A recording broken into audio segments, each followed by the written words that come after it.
This week on HomeKit News, the Aqara Cube T1 Pro with HomeKit.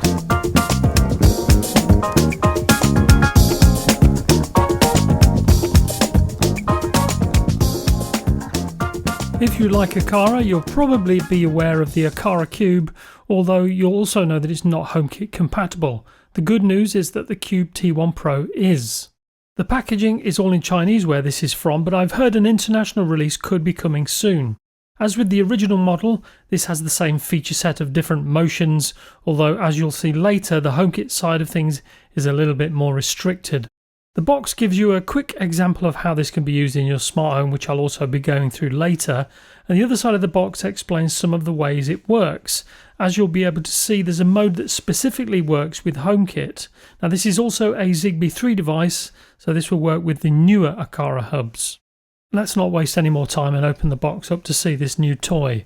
So there's not a lot to see, just the manual in Chinese, although I doubt you'll need it for the most part. A small piece of metal to open the battery compartment, and of course the cube itself. As you can see at first glance, there's not a lot of difference, although once you look at each face you can see different amounts of dots, much like a gambling die or domino piece. As you may have guessed, as there are 6 faces, the cube has the relevant dots for each face, with the face featuring the Aqara logo being number 1. I'll just open the battery compartment, which uses the same CR2450 battery for a 12-month battery life. You can also see the same reset or link button, just like is found on the original cube. Pairing the cube to an appropriate hub requires you to press and hold this button.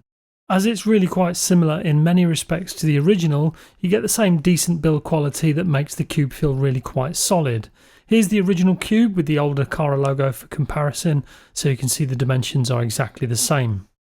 When adding the cube to the Aqara app, you have to choose between 2 different modes. I've got mine already set up, and so if I press on the tile in the Aqara app, select the 3 dots in the corner, then select More Settings, there's one option, Present mode. I think it's supposed to be preset mode.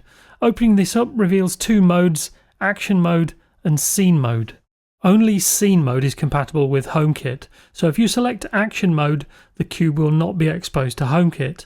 Additionally, whilst many of the same options are available in both modes, only Flip to Side X works in HomeKit, with the other motions working with Aqara devices via automations created in the Aqara app. Although as most Aqara devices are also HomeKit compatible anyway, it sort of doesn't matter in one sense. If we now dive into the Home app and tap on the cube tile, you can see there are 6 buttons labelled as dots, and each with a single press, although press isn't the appropriate term in the case of the cube of course. In HomeKit the cube responds depending on which face the cube is flipped to, with the relevant face at the top. In this example I've got a hue bulb in an IKEA lamp fitting, and I've set up a different scene for each of the 6 faces, so if I flip to a specific face, the status or colour of the bulb changes accordingly. As we're controlling a non-Aqara device in this case, the automations are all created in the Home app. In all instances, it's a flip to a specific face that triggers a specific scene. Now if you remember in the Aqara app and the options within Scene mode, there were 2 options, Flip to Face X and Side X Up. But what's the difference? As already mentioned, in HomeKit, the cube only works by flipping to one of the 6 faces. To demonstrate, I'll turn this lamp off, then I'll flip the cube to face 1, where it's programmed to turn the Yeelight desk lamp on, set to cool white. If I now flip to face 2, the lamp changes to warm white. So I'll just demonstrate that again, so we get to cool white with face 1 and warm white with face 2. That's flip to face X in action. So the difference between face X up and flip to face X is as follows. If I flip to face 3, you can see my Aqara bulb turns on, and if I flip to face 6, I can turn it off again. If I flip to 3 to turn the bulb on again, but this time I'm going to turn the bulb off within the Aqara app. Now if I push the cube whilst face 3 is up, the bulb turns on without me having to flip the cube. This means that the cube will react to movement depending on what face is already facing up at the time.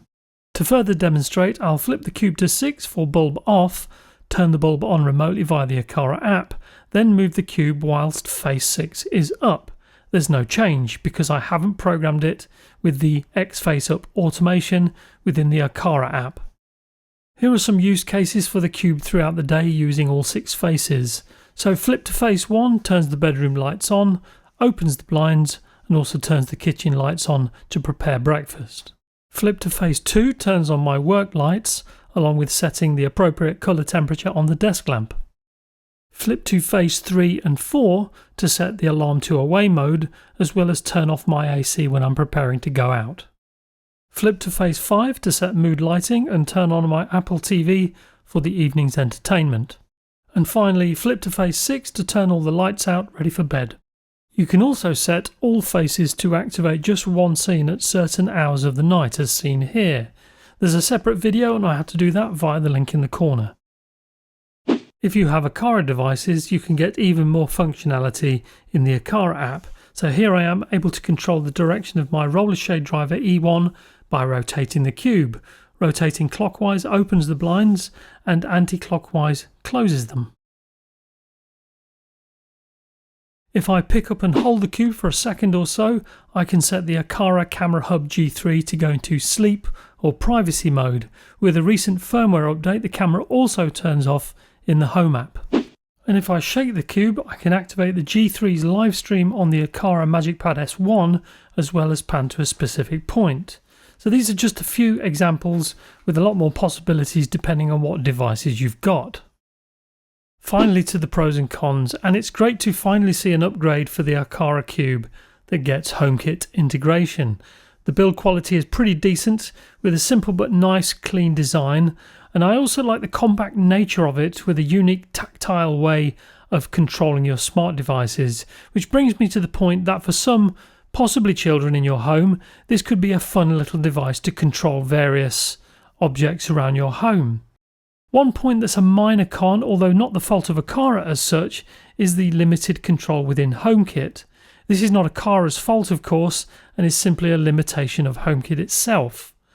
One other negative I've noticed with the cube is that occasionally there will be a missed cue when performing certain movements, which when compared to the press of a wireless switch seems to be less responsive. So that's our take on the Aqara Cube T1 Pro.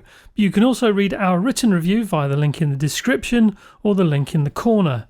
If you liked what you saw today, please consider subscribing to our channel so you're notified when new videos drop. Thanks for watching, and until next time, stay safe and bake your mum a cake.